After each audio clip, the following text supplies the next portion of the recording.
सुखपुर नाम के गांव में धर्म सिंह अपने बेटे अशोक के साथ रहा करता था। उसकी पत्नी अशोक को जन्म देते ही गुजर चुकी थी। धर्म सिंह के पास किसी बात की कोई कमी नहीं थी। उसने अपना व्यापार बहुत अच्छे से संभाल कर रखा था। उसके गोदाम पर कई मजदूर काम किया करते थे। अरे धर्म सिंह, कैसे हो भाई? अरे आओ आओ प्रताप, बड़े दिनों बाद आए। मैंने तुम्हें जो कब सौंपा था वह हुआ या नहीं? उसी के बारे में बात करने तो आया हूँ।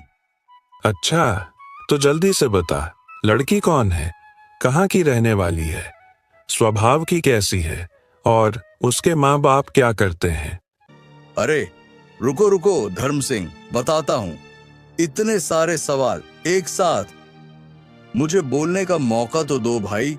लड़की तो बहुत अच्छी है, सरल स्वभाव की है, दिखने में भी अच्छी है और उसके माँ बाप घर से ना ज्यादा अमीर है और ना ही गरीब, बस ठीक ठाक है।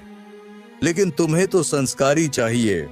ये लड़की बहुत संस्कारी है, बहुत ही सीधे और सरल स्वभाव की है। प्रताप, लड़की सिर्फ संस्कारी ही नहीं, उसके अंदर मेरे बेटे से भी ज्यादा दिमाग होना चाहिए। तुम तो जानते हो प्रताप, अशोक उतना होशियार नहीं है। वह किसी के भी बाद में आ जाता है, उसे कोई भी आसानी से ठग लेता है।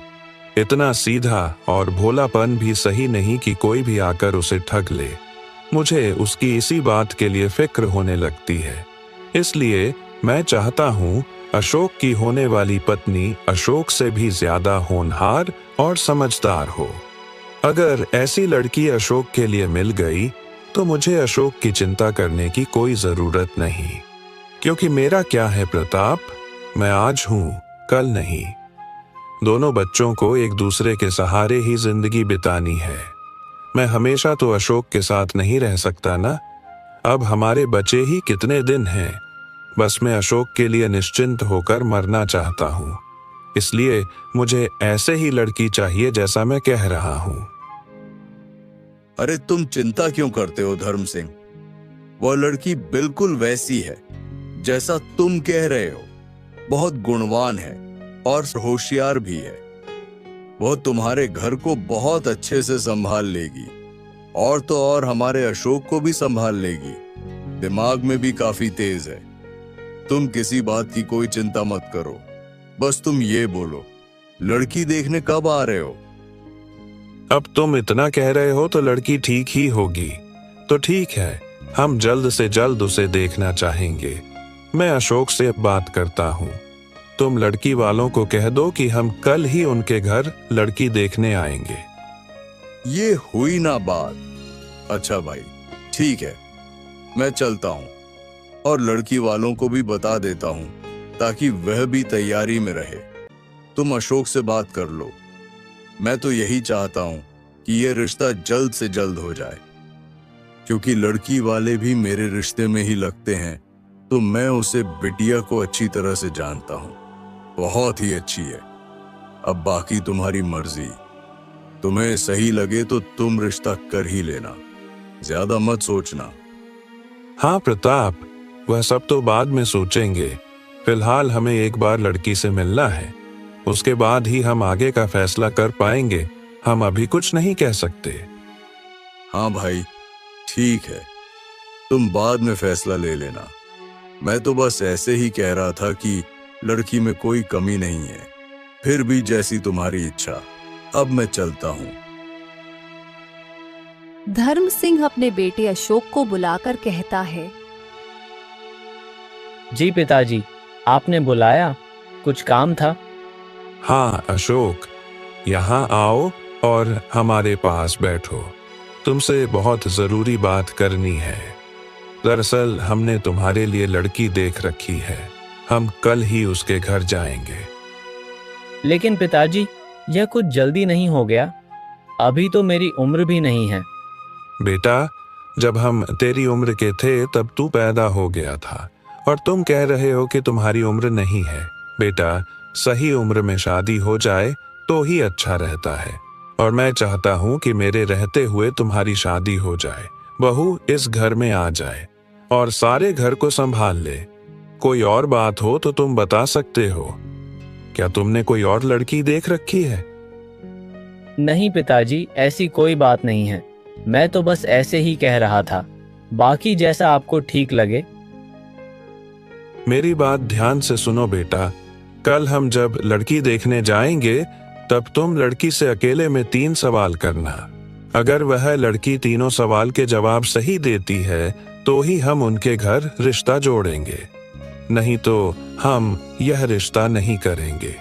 फिर चाहे वह लड़की कितनी भी अच्छी क्यों ना हो, कितनी भी संस्कारी क्यों ना हो, फिर भी हम यह रिश्ता नहीं करेंगे। ऐसा क्यों पिताजी? और मैं कौन से 3 सवाल करूं? वह सवाल मैं तुम्हें बाद में बता दूंगा। और हाँ, अगर वह लड़की तीनों सवालों के जवाब सही से दे पाए तो ही तुम शादी के लिए हाँ करोगे, नहीं तो तुम मना कर देना। अगर वह लड़की कुछ भी ना बोल पाए तो समझ जाना वह तुम्हारे लायक नहीं है। लेकिन पिताजी, सवाल जवाब से इस बात का पता लगाना कि वह मेरे लायक है भी या नहीं, ये कैसे संभव है? एक समझदार लड़की ही उन सवालों के जवाब दे सकती है। हर कोई उस सवाल का जवाब नहीं दे सकता, और मुझे तुम्हारे लिए ऐसे ही लड़की चाहिए जो उन सवालों का जवाब दे पाए। बेटा, मैंने दुनिया देखी है, मैं तुम्हें अच्छी तरह से जानता हूँ। मुझे तुम्हारे लिए ऐसे ही लड़की की जरूरत है जो इतनी समझदार हो। जो लड़की उन सवालों के जवाब दे पाएगी वह तुम्हें भी बहुत अच्छे से संभाल पाएगी, और तो और तुम उस लड़की पर आंख मूंद कर भरोसा कर पाओगे। यह मैं तुम्हारे भले के लिए कर रहा हूं। तुम्हें मुझ पर भरोसा तो है ना? पिताजी, आप कैसी बातें कर रहे हैं? आप मेरे लिए सब कुछ हो। मुझे आप पर पूरा भरोसा है। जैसा आप कहोगे मैं वैसा ही करूँगा। मैं उस लड़की से आपके 3 सवाल ज़रूर पूछूंगा, और मैं वादा करता हूँ पिताजी, और ईमानदारी से कह रहा हूँ, अगर वह लड़की सवालों के जवाब ना दे पाई तो मैं ये शादी नहीं करूँगा। बहुत अच्छे बेटा, मुझे तुमसे यही उम्मीद थी। ठीक है, तो हम कल चलते हैं। अगले दिन धर्म सिंह अशोक को लेकर लड़की वालों के यहाँ जाता है।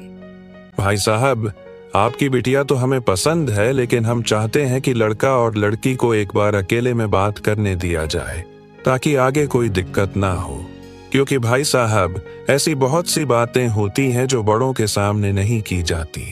हम चाहते हैं यह दोनों आपस में थोड़ी जान पहचान बढ़ा ले और आपस में बात कर ले, तभी हम आगे की बात कर पाएंगे। माफ करना भाई साहब, लेकिन हमारे यहाँ ये रिवाज नहीं है। शादी से पहले हम हमारी लड़की को किसी लड़के के साथ अकेले में बात करने कैसे दे सकते हैं? हमारे लोग क्या कहेंगे?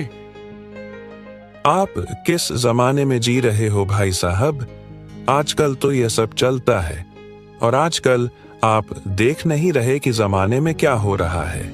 इससे अच्छा दोनों को आपस में बात करने कर लेने दीजिए, ताकि सारी बातें साफ रहे और आगे बात करने में आसानी हो। मैं नहीं चाहता कि कोई ऐसी बात रह जाए जिसकी वजह से हमें शादी में दिक्कत आए, या फिर शादी के बाद दिक्कत आ जाए। अगर फिर भी आपको एतराज है तो रहने दीजिए। नहीं नहीं भाई साहब, कहीं न कहीं आप भी सच कह रहे हैं। मैं आपकी बात से सहमत हूँ। ठीक है, ये दोनों आपस में बात कर सकते हैं। बेटी सुषमा, जाओ। फिर सुषमा और अशोक बाहर आ जाते हैं। सुषमा कुछ बोल नहीं पाती। अशोक मन ही मन सोचता है। क्या करूं? कहां से शुरू करूं? क्या पूछूं? पिताजी ने जो कहा था वही सवाल पूछ लूं क्या? एक काम करता हूं, वही 3 सवाल पूछ लेता हूं। अगर उनके सही जवाब मिले तो ही आगे बात करूंगा, नहीं तो नहीं। सुनो, मैं तुमसे कुछ सब पूछना चाहता हूं। क्या तुम मेरे सवाल का जवाब दोगी? हाँ पूछिए ना, क्या पूछना चाहते हैं? मेरे 3 सवाल हैं। उसमें से पहला है, वह कौन सी चीज है जो कम होकर भी भारी होती है और ज्यादा होकर भी हल्की रह जाती है? और मेरा दूसरा सवाल, कौन सी जीत हार से भी बड़ी होती है? और मेरा तीसरा सवाल, वह कौन सा हिसाब है जो जोड़ने पर बढ़ता नहीं लेकिन तोड़ने पर खत्म हो जाता है? तीनों सवाल सुनकर सुषमा का सिर घूम जाता है। वह बोलती है, ऐसे सवाल तो मैंने आज तक नहीं सुने। मेरी कुछ समझ नहीं आ रहा। आप मुझसे ऐसे सवाल क्यों पूछ रहे हैं? कुछ और पूछिए ना। इन पहेलियों के जवाब तो मेरे दिमाग से बाहर है। मैं इनका जवाब नहीं बता पाऊंगी। मेरे पास यही 3 सवाल है। अगर तुम्हें जवाब पता हो तो बता दो। मैं और कुछ नहीं पूछना चाहता, बस मेरी यही सवाल है। जी माफ करना, लेकिन मेरे पास इन तीनों सवालों का कोई जवाब नहीं। अशोक उदास हो जाता है और मन ही मन सोचता है, मुझे लगा यह बहुत समझदार है, इसे सारे सवालों के जवाब आते होंगे।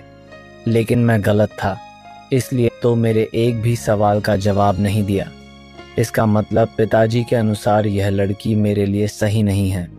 वैसे लड़की तो मुझे पसंद है, लेकिन मैं मेरे पिताजी की आज्ञा के खिलाफ नहीं जा सकता। मुझसे ज़्यादा अनुभव उन्हें है। वह मेरा भला ही चाहेंगे। एक काम करता पिताजी को ये बात बता देता हूँ। अच्छा ठीक है, कोई बात नहीं, चलो हम चलते हैं। दोनों वापस आ जाते हैं। फिर धर्म सिंह अशोक से कहता है, बेटा, जो पूछना चाहिए था वह पूछ लिया। जी पिताजी। ठीक है, तो भाई साहब अब हम चलते हैं। हम आपको 1-2 दिन में हमारा फैसला बता देंगे। जी भाई साहब, जैसी आपकी मर्जी। ऐसा कहकर धर्म सिंह और अशोक वहां से घर आ जाते हैं। धर्म सिंह अशोक से पूछता है तो अशोक बताता है, हाँ पिताजी, मैंने वही 3 सवाल उस लड़की से पूछे थे। लेकिन पिताजी जवाब देना तो छोड़ो, उस लड़की को मेरे सवाल ही समझ में नहीं आए। वह मेरे सवालों का जवाब नहीं दे पाई। कोई बात नहीं बेटा, हमें ऐसी लड़की जरूर मिलेगी जो इन 3 सवालों का जवाब दे पाए। यह लड़की नहीं दे पाई तो क्या हुआ? दुनिया में लड़कियों की कमी नहीं है, लेकिन हम तुम्हारे लिए ऐसे ही लड़की चुनेंगे जो वाकई में समझदार हो और इन सारे सवालों का जवाब दे पाए, क्योंकि ऐसे ही लड़की तुम्हारा जिंदगी भर साथ देगी। ठीक है पिताजी। धर्म सिंह उस रिश्ते के लिए मना कर देता है। दिन गुजरते चले जाते हैं। अशोक के लिए और एक रिश्ता देखा जाता है और पहले रिश्ते की तरह अशोक उस लड़की से यही 3 सवाल पूछता है, लेकिन यह लड़की भी उस सवाल का जवाब नहीं दे पाती। देखते देखते ऐसे बहुत से रिश्ते हो जाते हैं। धर्म सिंह चिंता में पड़ जाता है। उम्र हो जाने के कारण उसकी तबीयत डगमगाने लगती है। पिताजी, आप इतनी चिंता क्यों करते हो? मैंने कहा ना, मुझे शादी की कोई जल्दी नहीं है। चिंता के मारे देखो अपने हालात क्या कर ली है। पिताजी, आज न कल हमें ऐसी लड़की मिल ही जाएगी। ऐसा आप ही कहते थे ना, अब देखो आप ही हिम्मत हार रहे हो। मुझे तो कोई जल्दी नहीं है, आप भी चिंता मत कीजिए। हाँ बेटे, तुम सही कह रहे हो। और हाँ बेटे, हमें व्यापार के सिलसिले में शहर जाना था। शहर में हमारा एक दोस्त है, उसे पैसे देने हैं। अरे पिताजी, मेरे रहते हुए आप चिंता क्यों करते हो? आपकी जगह मैं चला जाता हूँ। नहीं बेटे, तुम आज तक कभी इस गांव से बाहर नहीं गए हो, तुम नहीं कर पाओगे। आप ऐसा क्यों कहते हो पिताजी? भले ही मैं आज तक बाहर नहीं गया, लेकिन आप मुझे एक मौका तो दीजिए कि मैं बाहर निकल पाऊं और कुछ कर दिखाऊं। पिताजी, मैं आज तक शहर नहीं गया। मुझे भी देखना है कि शहर कैसा है। मैं वहां जाना चाहता हूं पिताजी, और मैं आपकी दोस्त से मिलकर उन्हें पैसे भी दे दूंगा। अशोक जिद करने लगता है तो धर्म सिंह मान जाता है और अशोक को पैसों की एक बैग देकर शहर के लिए भेज देता है। रास्ते में अशोक को कुछ चोर मिल जाते हैं। ए लड़के, चुपचाप यह बैग हमें दे दो। कौन हो तुम लोग? और यह बैग मेरा है, मैं तुम्हें क्यों दूं? तुम्हें दिखाई नहीं देता? हम चोर हैं। चुपचाप ये बैग हमारे हवाले कर दो, वरना हम तुम्हें यही जान से मार देंगे। अगर अपनी जान बचाना चाहते हो तो सीधी तरीके से बैग दे दो। नहीं, मैं तुम्हें नहीं दूंगा। तुम कुछ भी कर लो, मुझसे यह बैग नहीं ले पाओगे। अच्छा, तो तू ऐसे नहीं मानेगा। चोर और अशोक के बीच हाथापाई होने लगती है और वह चोर लोग अशोक को बहुत मारते हैं और उसके बाद उससे वह बैग छीनकर वहां से भाग जाते हैं। अशोक वहीं बेहोश पड़ा होता है। फिर दूसरे दिन अशोक को जब होश आता है तो वह एक घर में होता है। उसके सामने एक शोभा नाम की औरत खड़ी होती है। अशोक झट से उठता है और उससे पूछता है, जी, आप कौन? और मैं यहाँ कैसे आया? बेटा, तुम जंगल के रास्ते में बेहोश पड़े थे। तुम्हें बहुत चोट भी लगी थी। मेरी बेटी तुम्हें यहाँ लेकर आई है। अब तुम्हारी तबीयत कैसी है? हाँ, वह मुझे याद आया। मैं शहर जा रहा था, तभी रास्ते में मुझे कुछ चोर मिल गए। उनसे मेरे हाथापाई हो गई थी। शायद इसी वजह से मैं बेहोश हो गया था। आपका बहुत बहुत शुक्रिया जो आपने मेरी जान बचाई। नहीं तो पता नहीं जंगल में रात गए मेरा क्या होता। वो लोग मेरी बैग लेकर भी भाग गए। उसमें बहुत सारे पैसे थे। कोई बात नहीं बेटा, जान है तो जहान है। वैसे पैसे तो और कम लोगे। अगर तुम्हारी जान चली जाती तो फिर लौट कर नहीं आती। उन पैसों के बारे में सोचना छोड़ दो। शुक्र मनाओ कि तुम जिंदा हो। वैसे बेटा, तुम कहाँ के रहने वाले हो? तुम्हारा घर कहाँ है? जी चाची, वह मैं सुखपुर का रहने वाला हूँ। मेरे पिताजी बहुत बड़े व्यापारी हैं। मैं व्यापार के सिलसिले में ही शहर जा रहा था, लेकिन अब शहर जाने का कोई सवाल ही नहीं आता। जिस काम से जा रहा था वह तो हो नहीं पाया। अब मुझे वापस ही लौटना होगा। चाची, मैं चलता हूँ। आपका बहुत बहुत धन्यवाद। अरे नहीं नहीं बेटा, ऐसे कैसे? तुम्हें चोट लगी है और तुम्हारी तबीयत भी ठीक नहीं है। रास्ते में तुम्हें चक्कर आ सकते हैं। उससे अच्छा तुम थोड़ी देर यहीं रुको। मेरी बेटी खाना बना रही है। तुम खाना खा लो, फिर तुम्हें अच्छा लगेगा। जी ठीक है चाची, वैसे मुझे भूख भी बहुत लगी है। शोभा अपनी बेटी कुसुम को आवाज देती है। बेटी कुसुम, खाना हो गया हो तो जल्दी से लगा दो। जी अम्मा, बस हो ही गया, अभी लाई। कुसुम अशोक के लिए खाना लगा देती है। कुसुम दिखने में काफी सुंदर होती है। अशोक उसे देखता ही रह जाता है। फिर अशोक खाना खाने लगता है और थोड़ी देर वही लेटकर आराम करता है। फिर शोभा जाकर अशोक से पूछती है, बेटा, तुम्हें खाना पसंद तो आया ना? मेरी बेटी ने अपने हाथों से बनाया था। जी चाची, खाना तो बहुत बढ़िया था। मैंने बहुत दिनों बाद ऐसा खाना खाया है। मेरा तो पेट ही भर गया। मेरी बेटी खाना ही ऐसा बनाते हैं कि खाने वाले उंगलियां चाटते रह जाए। मेरी बेटी कुसुम बहुत ही गुणवान है। जी चाची, आपने सही कहा। वैसे चाची, आप दोनों यहाँ अकेले रहती हो? कुसुम के पिताजी कहाँ हैं और क्या काम करते हैं? बेटा, हम दोनों माँ बेटी का एक दूसरे के अलावा इस दुनिया में कोई नहीं है। कुसुम के पिताजी तो कुसुम जब छोटी थी तभी गुजर गए। तब से हम जैसे तैसे लोगों के घर में काम करके अपना घर चलाते हैं। कभी लकड़ियां बेचते हैं तो कभी लोगों के घर बर्तन कपड़े धो देते हैं। ऐसे ही हमारा घर का गुजारा हो जाता है। मुझे खुद की तो कोई चिंता नहीं, लेकिन अपनी बेटी की बहुत चिंता सताती है।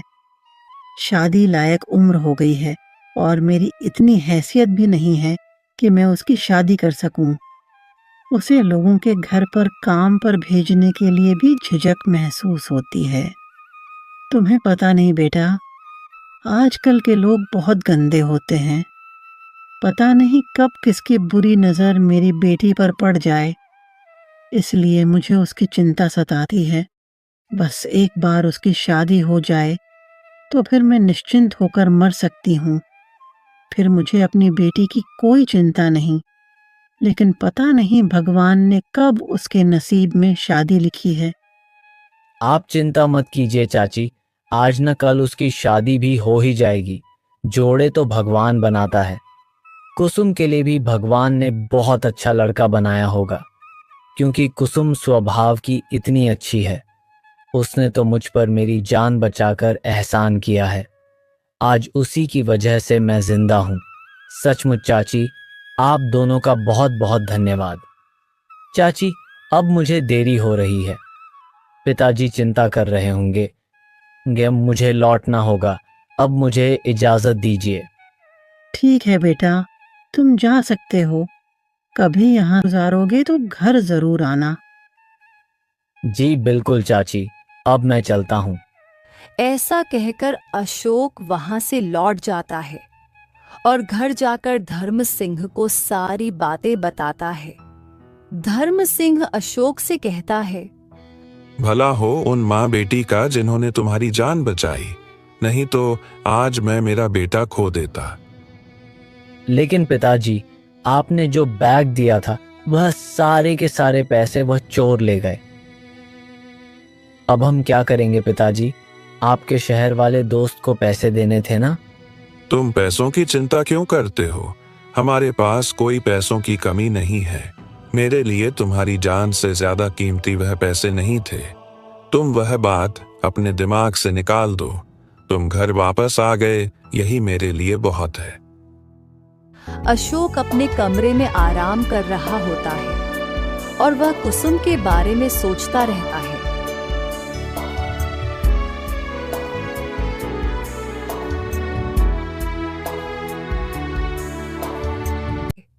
कुछ दिन ऐसे ही गुजर जाते हैं। एक दिन अशोक बाजार की ओर जा रहा होता है, तभी उसे वही लड़की कुसुम मिलती है। अशोक उसे देख बहुत खुश हो जाता है और उसे जाकर बोलता है, अरे कुसुम, तुम यहाँ? कैसी हो? मैं तो ठीक हूँ। आप कैसे ऐसे हैं? अब आपकी तबीयत तो ठीक है ना? हाँ, मैं तो बिल्कुल ठीक हूँ। और बताओ, यहाँ कैसे आना हुआ? कुछ काम था? हाँ, वो मैं बाजार आई थी, कुछ सब्जियों खरीदनी थी। माँ की तबीयत ठीक नहीं है, नहीं तो बाजार में माँ ही आती है। चाची को क्या हुआ? तबीयत ज्यादा खराब है क्या? अब उनकी उम्र भी तो हो चली है ना, उसकी वजह से उनकी तबीयत ठीक नहीं रहती। सालों से मेरी माँ काम करती आई है, अब उनके हाथ पैरों में उतनी जान नहीं बची, इसलिए थोड़ा भी काम करती है तो थक जाती है। हाँ, वह भी है। ठीक है, तुम घर जाओ और चाची का अच्छे से ख्याल रखो। कुसुम वहां से चली जाती है। कुछ दिन ऐसे ही बीत जाते हैं।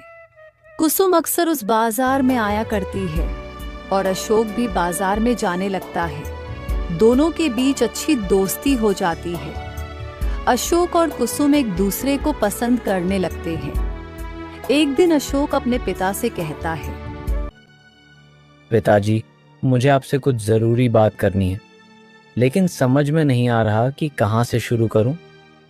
क्या बात है बेटा? ऐसी कौन सी बात है जो तुम मुझे बताने के लिए इतना झिझक रहे हो? साफ साफ बताओ, बात क्या है? तुम्हें मुझसे बात करने के लिए इतना सोचना क्यों पड़ रहा है? दरअसल पिताजी, बात ही कुछ ऐसी है। पिताजी, दरअसल एक लड़की है जिसे मैं पसंद करता हूँ और मैं उससे शादी करना चाहता हूँ। बेटा, यह तो अच्छी बात है कि तुमने खुद अपने लिए कोई लड़की पसंद कर ली, और तुमने पसंद की है तो लड़की अच्छी होगी।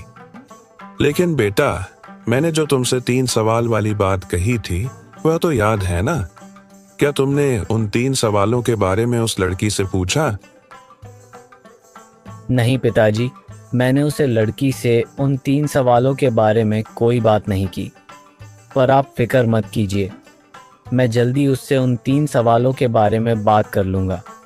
ऐसे ही कुछ दिन बीत जाते हैं और एक दिन अशोक कुसुम से बाजार में एक मिलता है और उससे 3 सवाल के बारे में पूछता है और फिर घर जाकर धर्म सिंह से कहता है, पिताजी, जैसा कि आपने कहा था, मैंने कुसुम से उन 3 सवालों के जवाब पूछे और पिताजी, उसने उन सारे सवालों के सही सही जवाब दिए हैं।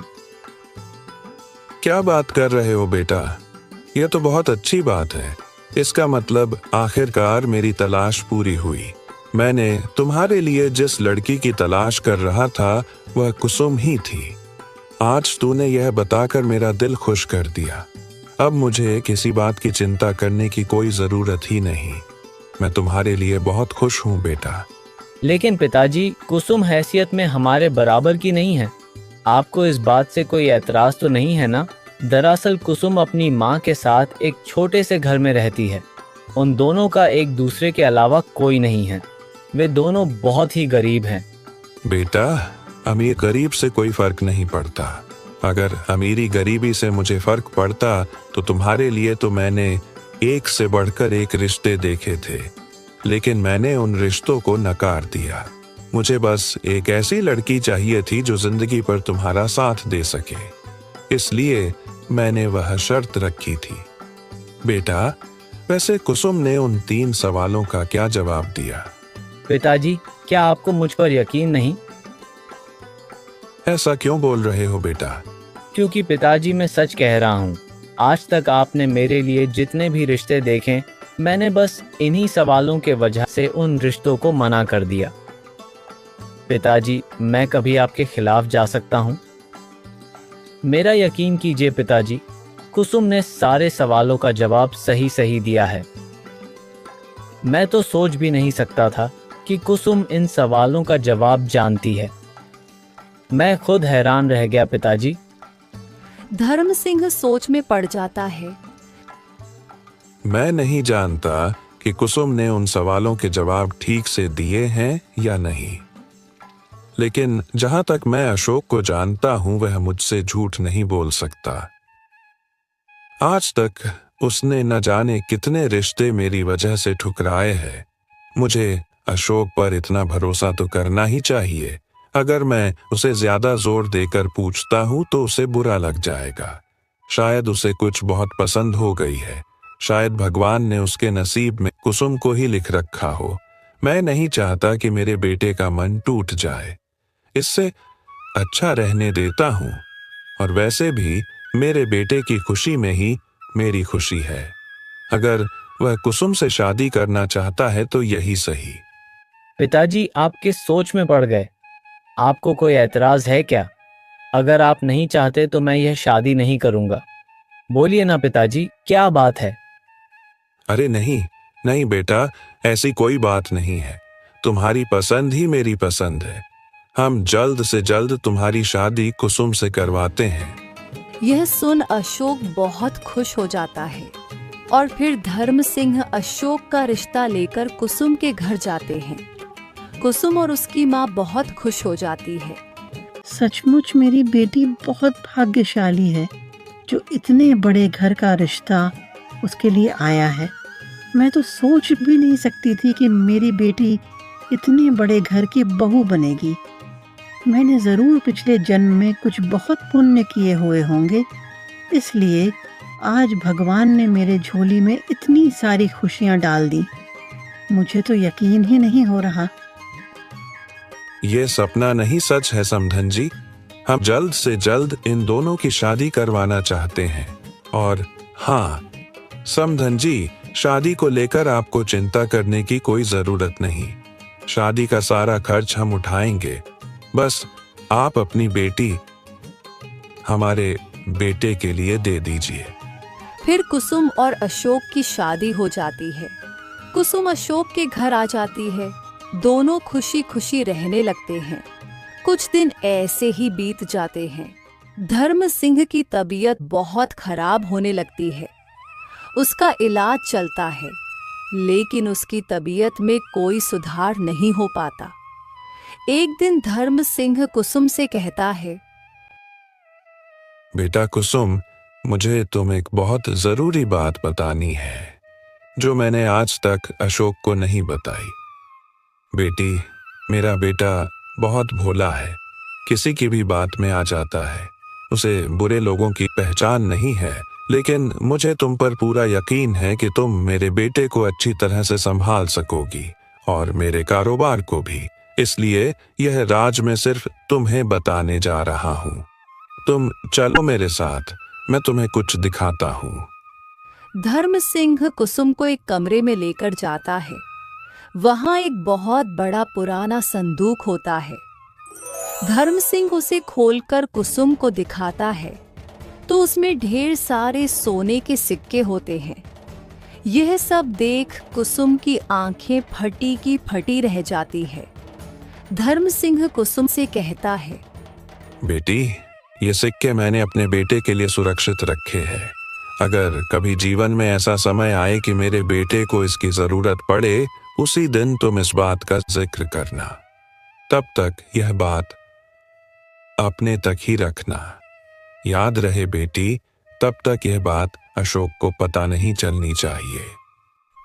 जी पिताजी, आप निश्चिंत रहिए।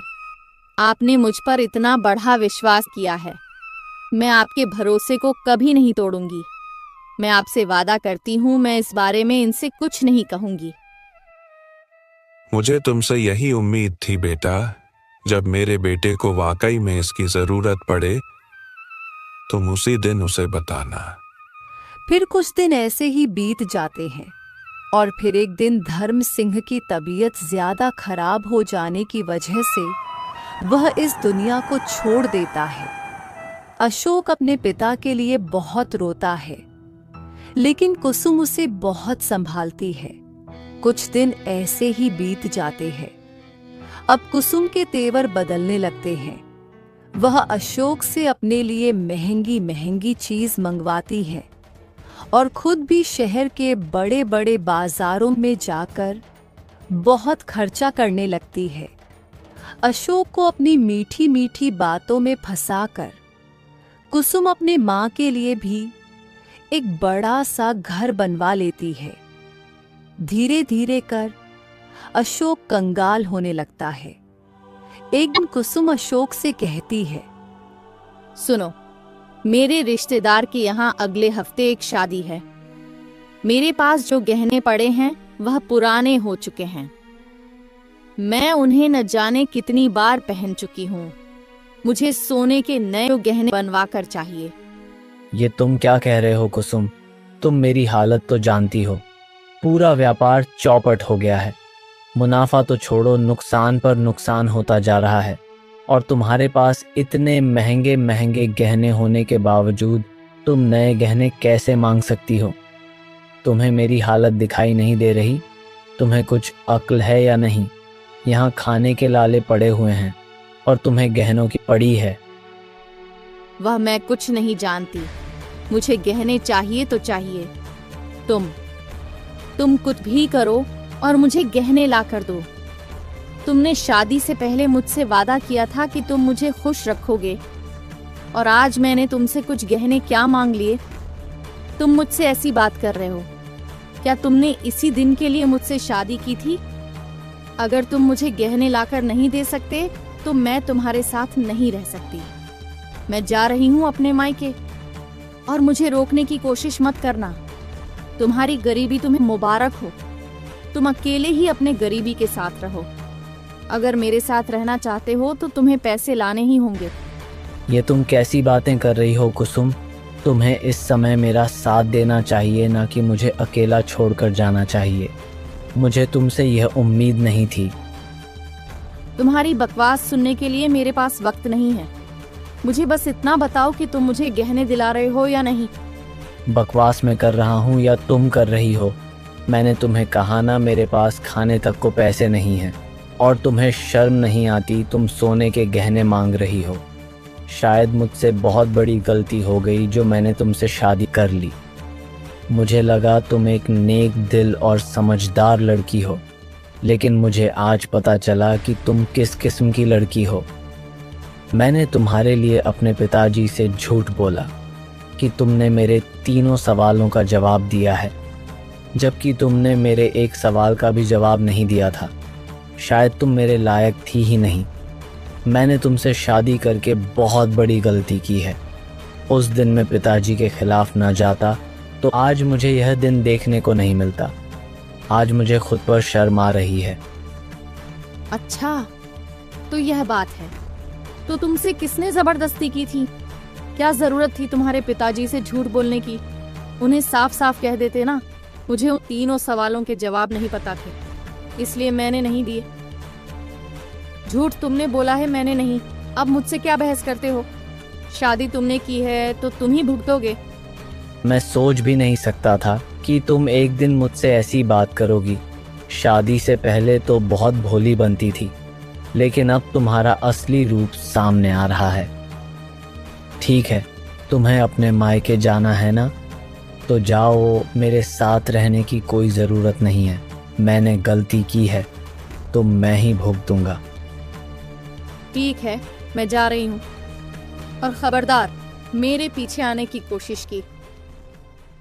अब मैं तुम्हारे घर में लौट के तभी आऊंगी जब तुम पैसे कमा कर लाओगे। आज तक अपने पिताजी के पैसों पर जीते आए हो। खुद की तो 1 रुपये की कमाई नहीं है। शर्म मुझे नहीं, तुम्हें आनी चाहिए। अगर थोड़ी सी भी शर्म है तो पैसे कमा कर दिखाओ, कुछ काम करो। अशोक को यह सारी बातें सुन बहुत बुरा लगता है। वह अपने कारोबार को लेकर बहुत चिंतित रहता है। वह व्यापार के लिए बहुत से लोगों से कर्ज उठना है, लेकिन उसका नुकसान ही होता है। उसे बहुत से लोग ठग लेते हैं। एक दिन उसे ख्याल आता है, शहर में पिताजी के दोस्त रहते हैं, क्यों ना मैं उनकी मदद ले लूं। वही मेरी मदद कर सकते हैं। मुझे तो व्यापार के बारे में इतना कुछ नहीं पता, लेकिन उनसे मदद लूंगा तो शायद मेरा व्यापार फिर से चल पड़े। इत्तेफाक से उसी दिन धर्म सिंह का दोस्त मोहनलाल अशोक के घर आता है और अशोक मोहनलाल को सारी बातें बता देता है। मोहनलाल अशोक से कहता है, बेटा, यह तो बहुत बुरा हुआ, लेकिन तुम्हारे हालत इतनी खराब कैसे हुई? तुम्हारे पिताजी ने तो तुम्हारे लिए अपनी जायदाद का एक बहुत बड़ा हिस्सा छुपा कर रखा था। क्या तुम्हें इस बारे में नहीं पता? क्या तुम्हारी पत्नी ने तुमसे इस बारे में कुछ नहीं कहा? उसे तो इस बारे में पता है। ये आप क्या कह रहे हैं चाचा जी? मुझे तो इस बारे में कुछ नहीं पता, और मेरी पत्नी को इस बारे में कैसे पता हो सकता है? पिताजी ने किसी जायदाद के बारे में मुझसे कभी कोई बात नहीं की। अगर मैं ही इस बारे में नहीं जानता तो कुसुम कैसे जान सकती है? बेटा, जरूर कुछ गड़बड़ है। तुम्हारे पिताजी तुम्हारे शादी के बाद शहर आए थे तो उन्होंने मुझसे कहा था कि उन्होंने कुसुम को इस बारे में बताया है, और वह बड़ा हिस्सा कहाँ छुपाया है ये कुसुम जानती है। क्या बात कर रहे नाक रहे हो चाचा जी? इसका मतलब कुसुम यह सब जानबूझकर कर रही है। चाचा जी, मुझे जल्द से जल्द वो पैसे उस जगह से निकालने होंगे, नहीं तो कुसुम मुझसे पहले वह सारे पैसे वहां से गायब न कर दे। कुसुम फिलहाल घर पर नहीं है। वह मुझे जानबूझकर झगड़ा करके गई है। उसे लगा होगा कि काम के बहाने मुझे बाहर भेज देगी ये कि, और फिर आकर यह सारी दौलत यहाँ से निकाल लेगी। और मैं भी यही करने जा रहा था। मैं आपके पास शहर ही आने वाला था। हाँ बेटा, लेकिन ऊपर वाला तुम्हारे साथ है, वह झूठ का साथ कभी नहीं देगा। तुम सच्चे हो बेटा। तुम्हारे पिताजी ने तुम्हारे बुरे समय के लिए तुम्हारे लिए इतना कुछ करके रखा था। उस लड़की ने इस बात का फायदा उठाया है। उसने तुम्हारे पिताजी का भरोसा तोड़ा है। और दोनों पूरे घर में ढूंढते हैं। फिर एक जगह पर उन्हें वह सारे सोने के सिक्के मिल जाते हैं। यह देख अशोक को बहुत बुरा लगता है। उसे अपने किए का बहुत पछतावा होता है। अशोक बेटा, जल्दी से यह सारे सोने के सिक्के समेट लो और चलो यहाँ से। मुझे यकीन है वह यहाँ जरूर आएगी। थोड़ी देर इंतजार करने के बाद वहां कुसुम आ जाती है और उसके साथ एक दूसरा आदमी भी होता है। कुसुम उससे कहती है, लगता है अशोक घर पर नहीं है। जल्दी करो, वह सोने के सिक्के लेकर यहाँ से भाग जाते हैं, इससे पहले वह अशोक वापस आ जाए। मैंने इसी दिन के इंतजार में तो उससे शादी की थी। इस अशोक की दौलत के लिए ही हमने उसे फंसाया था। मुझे नहीं पता था उसके पिताजी ने उसके लिए इतनी सारी धन दौलत रखी है। उसके पिताजी भी कितने बेवकूफ हैं। उसने अपने बेटे को नहीं बताया, बल्कि मुझे इस बारे में बताया। खैर, अच्छा ही है। अगर वह मुझे ना बताते तो इतना बड़ा खजाना हमारे हाथ नहीं लगता। इसकी दौलत के लिए न जाने हमने क्या कुछ नहीं किया। इसे तो पता भी नहीं होगा कि जिस रास्ते से यह शहर की ओर जा रहा था, उस रास्ते में उसके पैसों का बैग तुमने ही चुराया था, ताकि हमें वह पैसे भी मिल जाए। और तो और मेरा उसके घर के लिए रास्ता भी खुल जाए। फिर आगे तो सब मन मुताबिक की होता गया। सारी बातें सुन अशोक के पैरों तले जमीन खिसक जाती है। वह दोनों उस जगह सोने के सिक्के ढूंढते हैं, लेकिन वहां कुछ नहीं होता। तो वह आदमी बोलता है, यह क्या है कुसुम? यहाँ तो कुछ भी नहीं है। तुम तो कह रही थी बहुत सारे सोने के सिक्के हैं। अरे यही थे, मुझे नहीं पता कहाँ गए। मैं भी यही सोच रही हूँ, आखिर सोने के सिक्के जा कहाँ सकते हैं। झूठी मक्कार कहीं की। तुमने जानबूझकर मुझे यहाँ बुलाया है। तुम जरूर मेरे खिलाफ कोई साजिश कर रहे हो। जब तुम्हें मुझे सोने के सिक्के देने ही नहीं थे तो तुमने मुझे यहाँ क्यों बुलाया?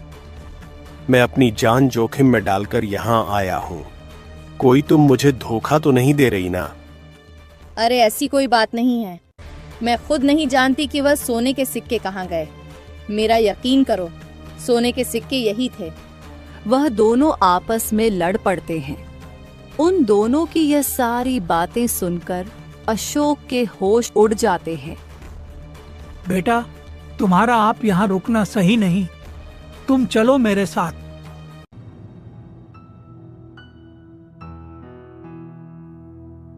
चाचा जी, मैंने अपने पिता से झूठ बोला। आज मुझे इस बात की सजा मिल रही है। मोहनलाल, बेटा, अब जो हो गया सो हो गया। अब तुम उसके बारे में मत सोचो। तुम अपने आने वाले जिंदगी के बारे में सोचो। अगर तुम ही बारे में सोचते रहोगे तो कभी आगे नहीं बढ़ पाओगे।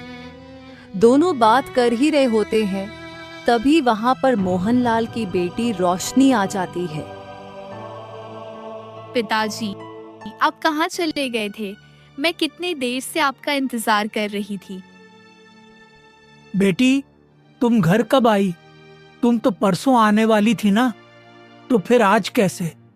अब चाची की तबीयत ठीक है, इसलिए मैं आज ही आ गई। अच्छा, ये बात है। बेटा अशोक, ये मेरी बेटी रोशनी है। अपने चाचा के घर गई थी। दरअसल इसकी चाची की तबीयत बहुत खराब थी और उनकी कोई संतान भी नहीं है और ना ही कोई ख्याल रखने वाला है। तो रोशनी कुछ दिनों के लिए वहां चली गई थी। वैसे पिताजी, यह कौन है और क्या बात है? आप दोनों बहुत परेशान भी लग रहे हो। अशोक रोशनी को सारी बातें बताता है। सचमुच तुम्हारे साथ तो बहुत बुरा हुआ है। तुम्हें ऐसी लड़की पर भरोसा करना ही नहीं चाहिए था। वैसे क्या मैं जान सकती हूँ वह 3 सवाल क्या थे? हाँ बिल्कुल। पहला सवाल है, वह कौन सी चीज़ है जो कम होकर भी भारी होता है और ज़्यादा होकर भी हल्का हो जाता है? इतनी सी बात, यह तो बहुत आसान सवाल है। वह चीज है ईमानदारी से कमाया हुआ पैसा और एक तरफ बेईमानी से कमाया हुआ पैसा। जब ईमानदारी से कमाया हुआ पैसा कम भी हो फिर भी उसकी कीमत बढ़ जाती है, और बेईमानी से कमाया हुआ धन चाहे जितना भी ज्यादा हो वह हमेशा ईमानदारी की कमाई के आगे हल्का ही रहता है।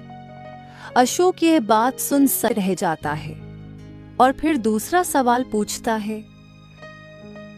और मेरा दूसरा सवाल, कौन सी जीत हार से भी बड़ी होती है? वो जो ईमानदारी से मिली हो। ईमानदारी से मिलने वाली हार जीत के समान ही होती है। और मेरा तीसरा सवाल, वह कौन सा हिसाब है जो जोड़ने पर बढ़ता नहीं लेकिन तोड़ने पर खत्म हो जाता है? वह है भरोसा, जो जोड़ने पर बढ़ता तो नहीं लेकिन तोड़ने पर खत्म जरूर हो जाता है। ये सारी बातें सुन मोहनलाल और अशोक दंग रह जाते हैं। अशोक रोशनी की तरफ देखा ही रह जाता है। मोहनलाल के मन में ख्याल आता है। वह अशोक से कहता है, बेटा, मेरे ख्याल से तुम्हारे पिताजी रोशनी की ही तलाश में थे और तुम रोशनी को अपनाना चाहते हो तो मुझे कोई आपत्ति नहीं है। वैसे भी मैं इसकी शादी के लिए लड़का देख ही रहा था और तुम तो घर के ही हो। मुझे तुम्हारे बारे में किसी से कुछ पता लगाने की कोई जरूरत नहीं।